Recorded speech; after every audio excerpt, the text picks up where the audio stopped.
पिंपरी चिंचवड महापालिकेच्या मोशी येथील waste to energy प्रकल्पाच्या ठिकाणी एका निर्माणाधीन इमारतीचा मोठा भाग कोसळल्याने ढिगाऱ्याखाली सुमारे 15 ते 16 मजूर अडकल्याची भीती व्यक्त होत आहे।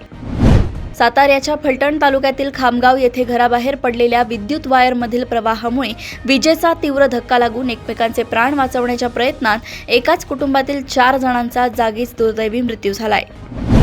सांगली जिल्हा बँकेतील 444 कनिष्ठ लिपिक पदांच्या नोकर भरतीला राज्य शासनाने दिलेली स्थगिती मुंबई उच्च न्यायालयाच्या कोल्हापूर सर्किट बेंचने उठवली असून भरती प्रक्रिया न थांबवण्याचे आदेश दिले आहेत।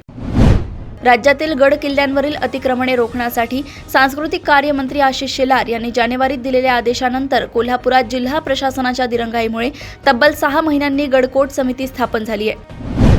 आषाढी वारीच्या काळात पंढरपुरात येणाऱ्या लाखो भाविकांच्या सुरक्षेसाठी सोलापूर ग्रामीण पोलिसांनी वारीच्या इतिहासात पहिल्यांदाच अनधिकृत ड्रोन हवेतच ठप्प करणारी अत्याधुनिक अँटी ड्रोन गन यंत्रणा तैनात केली आहे।